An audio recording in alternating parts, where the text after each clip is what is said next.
नेहा के मोटे ससुराल वाले रिश्ता पक्का करके जा रहे होते हैं कि तभी वहां निशा आती है और उन्हें जाते हुए देख सीधा नेहा के कमरे में जाती है। अरे यार, ये जो भैंस जैसे लोग तेरे घर आए थे, क्या तो इन्हीं के घर में जाएगी? अंकल आंटी को सोच समझ कर तेरा रिश्ता पक्का करना चाहिए था। तेरी सास, ननद, पति सब कितने मोटे हैं। तो परेशान हो जाएगी वहाँ खाना बना बना कर। और एक मेरे होने वाले ससुराल वाले हैं जो मेरे जैसे ही पतले हैं, बेचारे कितना ही खा लेंगे। निशा, अब तो रिश्ता पक्का हो गया है, मैं कुछ नहीं कर सकती, इसलिए तो मेरी ससुराल वालों का मजाक बनाना बंद कर। निशा को मजाक उड़ाता देख नेहा को बहुत बुरा लगता है और वो चाहकर भी रिश्ते के लिए मना नहीं कर पाती। इसी तरह कुछ महीने बीत जाते हैं और नेहा शादी करके मोटे ससुराल में चली जाती है और निशा पतले लोगों वाले ससुराल में। और आज दोनों की पहली रसोई थी। इतना छोटा सा ससुराल है मेरा और सब कितने पतले हैं यहाँ, क्या ही खाना खाते होंगे। सबके लिए 3 रोटी काफी रहेंगी और साथ में चावल भी तो है और ये हलवा भी है। आज निशा की पहली रसोई थी क्योंकि उसके ससुराल वाले पतले थे, इसलिए वो खाना भी कम बनाती है। पर जब ससुराल वाले खाने को बैठते हैं तो खाना कम पड़ जाता है। माँ, मेरी बीवी ने इतना अच्छा खाना बनाया है कि मेरा पेट ही नहीं भरा। निशा, थोड़ा सा और खाना बना ही दो तुम। आप लोगों को मेरे हाथ का खाना इतना अच्छा लगा कि आपने सारा खाना ही खत्म कर दिया। ये तो मेरे लिए खुशी की बात है। मैं अभी आप लोगों के लिए फिर से खाना बना कर लाती हूँ। इतना बोलकर निशा दोबारा से खाना बनाने के लिए रसोई में जाती है और खाना बनाकर लाती है, पहले जितना ही। तब कहीं जाकर उसके ससुराल वालों का पेट भरता है। वहीं गरीब नेहा भी अपनी पहली रसोई करती है, जहां वो खाने में कचौड़ी, पूरी, पराठे बनाती है और सभी को ज्यादा खाना परोसती है। अरे बहू, ये क्या कर रही है? खाना कम कर दे, इंसान ही है हम। और वैसे भी हम इतने मोटे हैं, अगर इतने ज्यादा तेल वाली चीज खाएंगे तो फट जाएंगे और हम इतना सारा खाते भी नहीं है। हाँ भाभी, हमारे घर में कोई भी तेल वाली चीज नहीं खाता और आपने बहुत सारा खाना बना लिया है। कल से थोड़ा कम खाना बनाना आप। पर मैंने तो हर सदस्य के हिसाब से खाना बनाया था, पर आप लोग कह रहे हैं तो कल से साधारण खाना बनाऊंगी और आज के अकॉर्डिंग कम खाना बनाऊंगी। पर आज तुमने पहली बार खाना बनाया है तो हम थोड़ा ज्यादा खा लेते हैं तुम्हारी खुशी के लिए। इस तरह अमित और उसके घर वाले नेहा के हाथ का बना खाना खाते हैं और खूब तारीफ करते हैं। इस तरह दोनों सहेलियों को पहली रसोई बहुत अच्छी जाती है। और अगले दिन जब रात को निशा फिर से खाना बनाती है तो वो कल का हिसाब रखकर खाना बनाती है। आज मैंने नान भटूरे और फ्राइड राइस बनाए हैं और कल की मात्रा में आज थोड़ा खाना ज्यादा ही है। कहीं ऐसा ना हो कि खाना ही बच जाए। कहीं खाना न बच जाए ये सोचकर निशा घर वालों को ज्यादा खाना देती है और ये देख सब हंसने लगते हैं।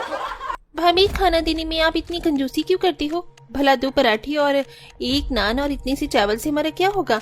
अब जब सामने इतना अच्छा खाना रखा है तो इंसान की भूख बढ़ेगी ना कि कम होगी।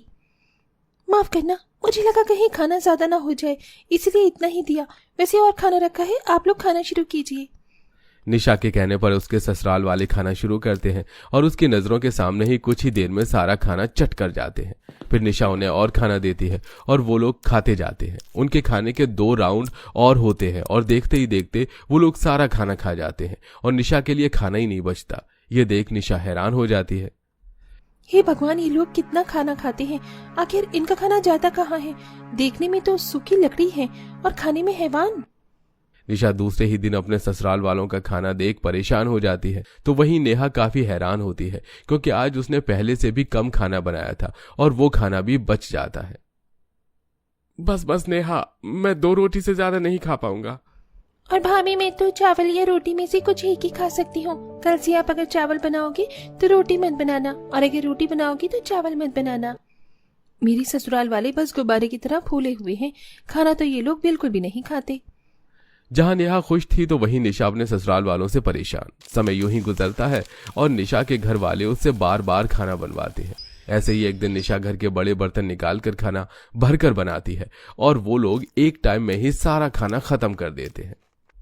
बहू, इतने दिन में आज पहली बार तुमने हिसाब से खाना बनाया है। न खाना बचा और न ही कम पड़ा। वैसे खाने के बाद अगर कुछ मीठा हो जाए तो मजा आ जाए। माँ, तुमने तो मेरे मुंह की बात छीन ली। निशा, थोड़ी सी अब खीर बना दो, खीर खाने की इच्छा हो रही है। निशा अपने घर वालों के सामने कुछ नहीं बोल पाती और गुस्से में खीर बनाने जाती है और एक बड़ा पतीला भरकर खीर बनाती है और उन्हें खिलाती है। समय यूं ही बीतता है और बीतते समय के साथ निशा की भी परेशानी बढ़ने लगती है। मामी, आज ना चाइनीज पराठे बनाओ, बड़ा मन है खाने का। काजल, इतना भी मत खाओ, ज्यादा खाना भी सेहत के लिए अच्छा नहीं होता। अभी मैंने आप लोगों को फ्राइड राइस खिलाई थी और इससे पहले आप लोगों ने पोहे खाए थे। मैं थक जाती हूँ खाना बना बना कर। मुझे समझ नहीं आता आप लोगों का खाना जाता कहाँ है। बहू, हम सिर्फ देखने के लिए ही पतले हैं पर खाते ज्यादा हैं, और अगर हम पतले लोग खाना नहीं खाएंगे तो हम कुपोषित दिखने लगेंगे। और तू है कि हमारे खाने पर नजर लगा रही है, वैसे ही हम मोटे नहीं हो पा रहे। तुम जैसे लोगों की नजर लगकर हम सूख गए हैं। इनसे तो बात करना ही बेकार है। मैं तो ये सोच रही हूँ, अगर पतले लोग इतना खाना खाते हैं और मैं अपने ससुराल में इतनी परेशान हूँ तो बेचारी मेरी दोस्त का क्या हाल होगा। उसके ससुराल में तो सब मोटे हैं। एक बार उससे फोन करके बात करती हूँ। खुद की परेशानी देख निशा अपने कमरे में जाती है और बैठकर अपनी दोस्त को फोन करती है और उससे उसके हाल समाचार पूछती है। कैसी है तू नेहा? तू तो बहुत परेशान होगी ना। मेरे ससुराल वाले इतने दुबले पतले हैं पर फिर भी 10 लोगों का खाना अकेले खा जाते हैं, और तेरे ससुराल वाले तो पूरे दिन चढ़ते रहते होंगे। तू तो मुझसे भी ज्यादा परेशान होगी। किसने कहा तुझे कि मैं परेशान हूँ? अरे मैं तो बहुत खुश हूँ। भले ही मेरे ससुराल वाले गुब्बारे जैसे फूले हैं, पर खाना तो वो 10 साल के बच्चे की तरह खाते हैं और अपनी सेहत का बहुत ख्याल रखते हैं। और मेरी ननद तो हर वक्त घर के कामों में मेरी मदद करती है। ऐसे कैसे हो सकता है? जब पतले इंसान इतना खाते हैं तो मोटा इंसान तो हर वक्त खाता रहता होगा। हो ना हो ये झूठ बोल रही है, मुझे जाकर देखना चाहिए। निशा नेहा से बात करके फोन रख देती है और अपने पति से झूठ कहती है। सुनिए जी, मेरी दोस्त नेहा मुझे बुला रही थी। जब से हमारी शादी हुई है हम दोनों एक बार भी नहीं मिल पाए। 2 दिन के लिए चलते हैं ना उसके घर। अरे दूसरों के घर खाने में शर्म आती है, पर चलो कोई बात नहीं, तुम्हारी दोस्त है तो भरपेट खाना दे ही देगी। चलते हैं, वैसे भी 2 ही दिन की तो बात है। निशा गौरव को मना लेती है और अपनी दोस्त से मिलने के बहाने उसके घर जाती है और जाते गौरव को अमित के पास बाहर वाले कमरे में बिठाकर सीधा रसोई में चली जाती है, जहां वो देखती है कि नेहा अपने ससुराल वालों के लिए सिर्फ 2-2 रोटियां बना रही है तो वहीं उसकी नंद सब्जी काट रही है। नेहा, तुमने सिर्फ एक इंसान के लिए खाना बनाया है। अगर खाना कम पड़ गया तो क्या बार बार खाना बनाओगी? नहीं मामी, हम लोग इतना ही खाते हैं, ये भी ज्यादा है क्योंकि आप लोग आए हैं। थोड़ी देर में खाना बनाकर नेहा बाहर वाले कमरे में ले जाती है और निशा नेहा के ससुराल वालों को इतना कम खाता देख हैरान हो जाती है। तो वहीं गौरव नेहा के घर जाकर भी पेट भरकर खाना खाता है और खाना कम पड़ने पर निशा अकेली नेहा के पास जाकर उससे कहती है, नेहा, मेरे ससुराल वाले दिखते पतले हैं पर खाते बहुत हैं। जितना खाना तुम सबने मिलकर खाया है इसका दुगना खाना मेरे पति खा जाते हैं। उनका पेट नहीं भरा, मुझे माफ कर दी, पर उनके लिए क्या मैं 10 रोटी और बना लूं? हाँ निशा, क्यों नहीं, तू मेरी दोस्त है और इस समय तू मेहमान बनकर आई है और तू क्यों बनाएगी? खाना मैं ही बना देती हूँ। नेहा फिर से खाना बनाकर निशा को देती है और निशा गुस्से में खाना कमरे में ले जाकर अपने पति को देते हुए कहती है, गौरव, थोड़ी तो शर्म करो और कुछ सीखो। मेरी दोस्त के ससुराल वाले कितने मोटे हैं पर 2 रोटी में उनका पेट भर गया। और देखो खाने के बाद सब कैसे घर के बाहर एक्सरसाइज कर रहे हैं और सुबह उठते ही रनिंग के लिए चले जाते हैं। और एक तुम और तुम्हारा परिवार हर टाइम बैठे बैठे ठूसने को चाहिए होता है। अरे वो मोटे लोग ज्यादा खाएंगे तो फट जाएंगे, पर हम तो पहले से ही कमजोर हैं। अगर ये सब हमने किया तो हम दिखना बंद हो जाएंगे, इसलिए हमारा खाना बहुत जरूरी है। निशा अपने पति को और कुछ समझा पाती तभी उसके पास काजल का फोन आता है और उसे जैसे ही पता चलता है कि उसकी सास की तबीयत खराब हो गई है तो वो अपने पति के साथ अपने ससुराल आ जाती है, जहां वो देखती है कि उसकी सास उल्टियां कर रही है और पेट पकड़ कर लेटी है और उसके सामने खाना रखा है। हे प्रभु, क्या हो गया मुझे? किसकी नजर लग गई? मेरे सामने मेरे फेवरेट झाल मूरी रखे हैं और मैं इन्हें खा नहीं पा रही।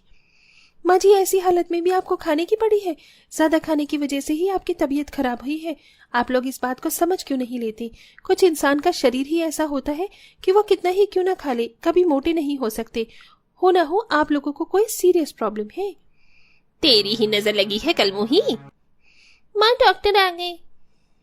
डॉक्टर आकर अर्चना का चेकअप करते हैं और हंसते हुए अर्चना और उसके पूरे परिवार से कहते हैं, माताजी, आपके खाने को आपकी बहू की नजर नहीं लगी, बल्कि सच में ओवर ईटिंग की वजह से आपकी तबीयत खराब हुई है। लेकिन इंजेक्शन दे रहा हूँ, ठीक हो जाओगी। और आपकी बहू बिल्कुल ठीक कह रही है, मोटे होने के लिए हर समय खाना जरूरी नहीं है।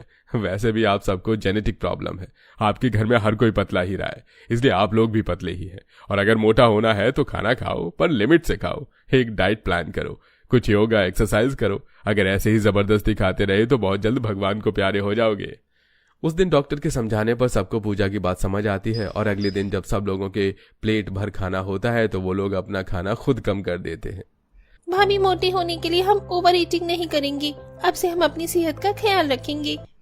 काजल की आवाज सुनकर और अपने ससुराल वालों को कम खाता देख निशा को बहुत अच्छा लगता है, जिसके बाद वो लोग न सिर्फ कम खाना खाते हैं बल्कि समय पर एक्सरसाइज भी करते हैं। और वहीं नेहा के ससुराल वाले भी अब पतले हो चुके हैं।